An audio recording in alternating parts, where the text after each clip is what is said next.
Let's talk about snacking for a second. Do you snack throughout the day? And are there times where you find yourself, based on other things that you're doing, working out or, meal timing or what you're eating or traveling, that you are finding yourself snacking either more or less? But just start big picture. Your thoughts on snacking.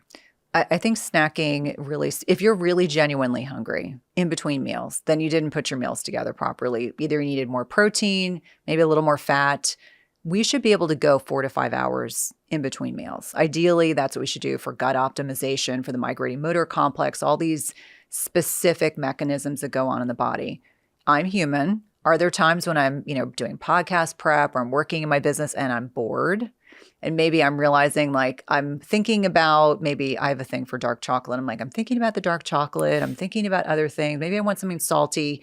It always takes me back. It's always that kind of checking in with myself. Am I stressed? Am I bored? Am I overwhelmed? Why am I desiring to eat when I know I'm not hungry? What's going on for me? So it's kind of that checking in. But certainly around the holidays, I have an Italian mom. There's a lot of food around the holidays. Am I perfect and I don't have a snack in between during a holiday meal? I would be lying if I said no. But as a general rule, I don't believe we should be snacking. I think it really speaks to not setting up our macros properly and really understanding that if we're constantly eating, we're constantly secreting insulin in response to our blood sugar going up. And so I think that we've really set our patients up with this misunderstanding that we need to be eating to stoke our metabolism. We need to eat to keep our blood sugar stable. And what I generally recommend people do is that they really kind of lean into the fact that if they put their macros together, they shouldn't need to snack. In fact, my kids hate hearing me say that. I'm like, you shouldn't need to snack. You're old enough now. But I think for people that are listening, it's slowly kind of understanding that you're going to be fine if you go 4 or 5 hours in between a meal. And if you're hungry, obviously eat, but understand, maybe, reflect back on what that last meal was and what your macros were like at that time.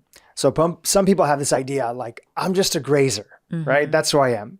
You would say to them, and correct me if I'm wrong, well, first let's look at your actual meal and see if you've gotten your macros right. Which look like what? You shared it earlier, but if you could share it again. 40 to 50 grams of protein. So you're going to get your satiety hormones are going to be stimulated in most instances. You've got stretch receptors in your stomach. Your stomach's going to just remind you, tell your brain, oh, by the way, you are full. And I always say, if you get your macros put together, you're going to be satiated. You're not going to be looking for more food afterwards. You're not going to be craving carbs or sugary things. And so understanding that it takes time to figure out what that meal looks like for you and to feel comfortable and confident pulling that Band-Aid off and stopping snacking. But when you think about the grazing concept, again, it's we really want to eat a food bolus, let our bodies, our blood sugar will go up depending on what our macros are. Insulin is secreted to bring that blood sugar back down. But we don't want to be doing that all day long. We want there to be 2 or maybe 3 times in a day that our insulin is secreted, as opposed to, I think the latest study I was looking at that was Sachin Panda's group was, 6 to 10 times a day people are eating. And that's not even accounting for sugar sweetened beverages, which is a whole separate tangential rabbit hole of conversation. But I think for a lot of people, it's with the understanding that they need to eat less often to be able to better stabilize their blood sugar. You're a mom, you're an entrepreneur. There's times where you get busy, you might miss a meal. If you do end up needing to snack, what are your go-to components that still honor all the principles that you teach? Oh, my total go-tos, high quality beef jerky and salted macadamia nuts. And it's a joke that every time I travel, my team's like, I know there's going to be a photo of said beef jerky and salted macadamia nuts. I think that's an easy thing. I definitely like apples. Although sometimes they can get bruised when I'm traveling, or even like a clementine. I love salty things. So, sometimes I'll pack olives, something that's got a little bit of fat, but always looking for a little bit of protein with that. But those are typically hard-boiled eggs. There's usually things that I'll lean into that I know are gonna. It's like you get to a point. You eat enough beef jerky, you're going to be full. You eat enough hard-boiled eggs, you're going to be full. You're not going to keep looking for other things to eat. But those are the things that work really well for me. So now let's go to, because you put these focus on the macros for lunch, what does a typical lunch look like for you? And are you making it? Are you ordering it? How does it all go down? Well, I have a husband who's an engineer. And so he has kind of taken over meal prep in our house, which is both hilarious and disturbing because I cooked everything until I became an entrepreneur. And then he just said, we're either going to have to hire someone or I'm just going to have to step in. And he's too frugal. So there's a lot of meal prep that's done in our house. So I'm usually reheating something. I've been doing a lot of egg roll in a bowl recently. We do it with ground bison. A lot of hard-boiled eggs, deviled eggs, leftover steak, leftover bison, leftover, shredded chicken, usually a non-starchy vegetable. So for me, it's usually a grab and go, like what can I heat up or what can I eat quickly? I don't do a lot of salads midday. I just find that for me, I want like a good size of like animal-based protein and maybe like asparagus or broccoli or whatever I have that's handy. And that's usually what I do. And that allows me to then like, okay, I take 20 to 30 minutes to eat my lunch because I'm totally decompressed. And then I go back to working and that allows me to feel great. Okay. Fast forward from there. You have obviously work, family duties, other components. You mentioned you don't nap, but sometimes if you do find yourself tired, you might have to do that. And then you're thinking about, okay, how do I zoom out from my schedule? What do I need to maybe uncommit to or recommit to, and what do I need to double down on when it comes to my routine? Are there any other tools in the toolbox separate from napping that you use to help you right around that, so many people, and this was one of the questions we got, right around that 3 or 4 o'clock, people are feeling often low energy or their brain is a little bit fried. Do you ever experience that? And even if you don't, what are your tips and suggestions for folks? Not often, but it's like checking in with myself. Have I hydrated today? Did I have electrolytes? Sometimes I just need a change of scenery. I'm like, I'll get out and take a walk, whether I have a dog with me or not, because we have 2.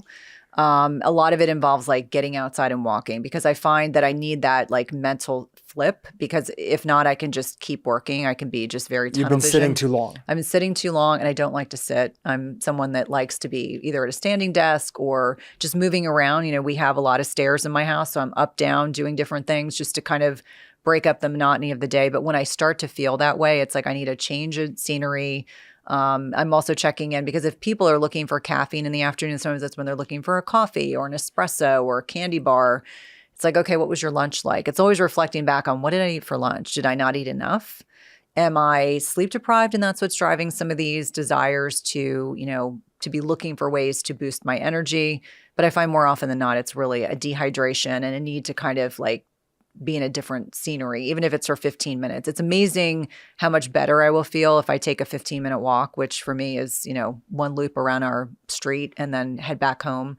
That can be life-changing. Or the other thing is just sometimes decompressing and saying, I need a break. Let me go read a book. Let me look at something for pleasure, not like a book that you have to read because you have a podcast coming up, but something you do for pleasure or taking 15 minutes and maybe calling a loved one, just getting yourself out of that, kind of changing up what you're doing. So let's talk about hydration. How much water do you shoot for in the day? Are you tracking it? And then one of the questions that we got was, are there any pros and cons to drinking lemon water just throughout the day? And also a little bit of a tangent while fasting in particular. Okay. How much water do I drink a day? I don't track it, but I do have a glass water bottle in my kitchen. And that allows me to just visually see how well have I done today. Because for me, I'm very sensitive to hydration. I don't think I put 2 and 2 together when I was younger, but I started to realize part of why I got migraines in my teens, 20s, 30s, and beyond was because it was a hydration piece. So for me, it's very important I stay hydrated, which is laughable because when I travel, I am like a camel because I don't want to have to go to the bathroom as often. So that becomes a challenge. I would say for someone that's doing a clean fast, technically, if you're squeezing lemon into your water in a fasted state, technically there's fructose in the lemon. But if you're not someone that's metabolically unhealthy, like don't not enjoy lemon water. Just understand that if you're aiming for a clean fast, maybe just use it in your fasting window, in your feeding window. I love lemon. I'm obsessed with lemon. I squeeze it in my water during my feeding window. It just allows my water to taste less plain. And with that being said, I think that for a lot of people that are new to fasting, as one example, when they're chronically dehydrated, that's when they start craving more foods. They feel really tired. They might have cramping, and a lot of it can be related to not having electrolytes on board. So that's the other kind of piece that I generally like to suggest is that people are using electrolytes if they are fasting, and not to be scared about electrolytes. We're replacing the things our bodies are losing naturally through perspiration, breathing, etc. And it's certainly, if someone is like low carb, as an example, they're going to get more renal losses of sodium by virtue of the fact they're releasing glycogen, which is stored sugar from their muscles, as another example. So if someone's fasting, are they adding electrolytes to sort of all their water throughout the day? And if they're not fasting, I'm asking because some of these electrolytes these days taste so good, even if they don't have sugar in them, that people are just adding in them all the time. Any challenges with that you see? Are you okay with that? I think clean electrolytes are certainly important. So understanding what's in them, reading the ingredient list. If it says it has, gosh, someone showed me that their electrolytes had sucralose in it. And I was just trying to explain. I was like, I don't want to be the bearer of bad news, but if you look at the research on non-nutritive sweeteners, you may want to consume less of them than more. Just being really deliberate about picking a high quality product. I encourage people to experiment. So as an example, there's a brand that I like, and I probably, beyond my own brand, I probably have 3 of those packets while I'm traveling because it allows me to monitor how much I'm drinking, how much water I'm drinking. But I do find for people 1 to 2 servings of electrolytes a day, I think, are reasonable. If you're in a very hot, humid environment, if you're doing a lot of exercise, a lot of physical labor, you may need more. We lose electrolytes just with stress. And we have, profoundly magnesium depleted soil. So most of us need electrolytes. It's just a question of, what do people want to do? Sometimes people will balk at costs like, oh gosh, it's expensive. And I always say, well, how many coffee drinks are you drinking a week? And how many, sodas, hopefully no one's drinking soda on the regular, but how many sodas are people consuming in a week? And it's really about prioritization. So I think most people can benefit. And I say this from a cardiology perspective. I find most people can benefit from repletion of electrolytes. It's a little bit of trial and error to find what works best for you. I probably drink electrolytes throughout the day. They're not always sweetened. So that's always a concern. People will say, well, even if it's stevia, should I be having that all day long? And I would say, I think a lot of it depends on your metabolic health. Are you at a healthy weight? Are you insulin sensitive? Are you sleeping well, able to exercise, et cetera? You can probably get away with a couple packets of stevia sweetened electrolytes a few times a day versus someone, if they're, sugar addicted and that's very triggering, then let's find other opportunities to replete without the sweeteners added. So let's talk about fasting for a second. Zooming out, when you look at your month and you think about fasting just as a big picture, how do you think about incorporating it into your schedule and your routine? Whether it's the daily components of it with the time restricted eating, or if there's targeted times where you're like, you know what, I'm going to go on a little bit of a longer fast. I think a lot of it is dependent on what my stress level is like, because I'm very cognizant of the net impact of hormesis in general. So am I going to push that lever and have a hard workout and my sleep wasn't great? Do I want to fast longer? Probably not. So I think my big picture is intuitive fasting. And I recognize I've been doing this for a long time. But as an example, yesterday I had a very small dinner just by virtue. We went to a place where there were like tapas type things. So I didn't get a lot of protein in. So I broke my fast before this podcast because I was like, okay, I'm hungry this morning. And I know I'm legitimately hungry and I've got kind of a long kind of scheduled day. So I think a lot of it is looking at your schedule to get a sense of, does it make more sense to break your fast a little early, have a good amount of healthy food, and then power through your work day, and then at the end of the day, have another meal? So I think my overall prevailing strategy is just to kind of objectively look at what's going on. Do I have days where I have 1 meal a day? Yes. Do I want that to be my normal?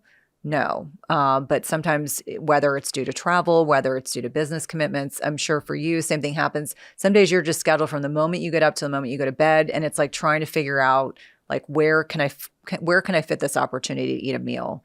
And so I think that giving yourself grace, giving yourself flexibility, not being rigid are really, really important variables as it pertains to fasting. And then just being honest with yourself. Is your sleep terrible?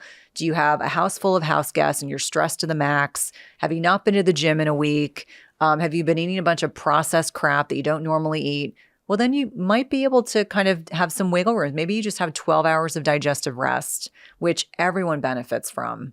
I always say that 12 hours of digestive rest is not going to hurt anyone.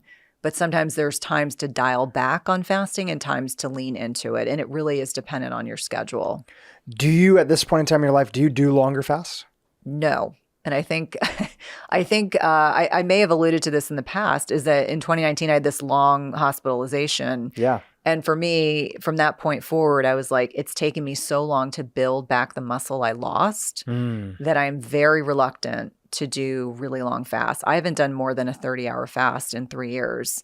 And I feel pretty good based on, my own reading and talking to other, practitioners in the space that are fasting embracers, that there's a law of diminishing returns in terms of really prolonged fasts and being able to maintain muscle at my stage of life. Like at 30, it would have been different. At 51, I have to embrace the fact that I have to work really hard at the muscle I have and maintain it.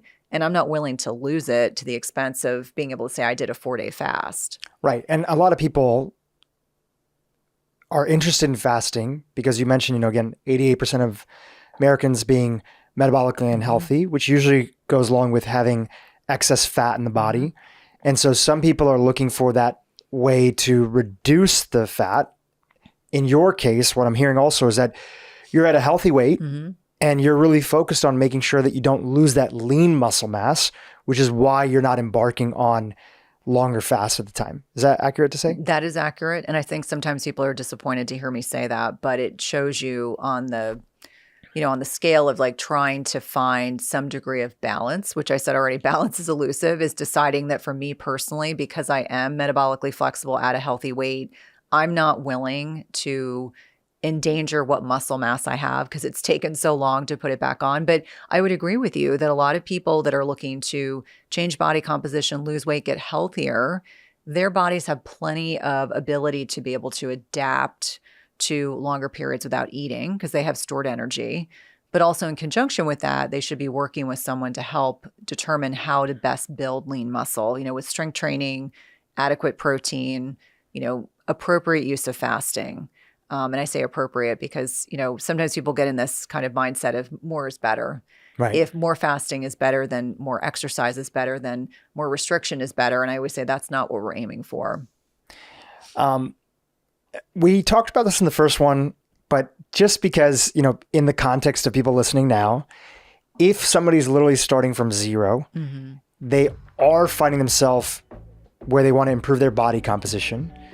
The first step towards fasting for them would be what? YouTube, if you enjoyed what you just saw, keep watching for more great content on how to improve your brain and your life. Fasting is a form of hormesis. It's a form of beneficial stress. So finding the right combination of those things is going to allow a man or a woman to determine whether or not fasting is the right strategy for them.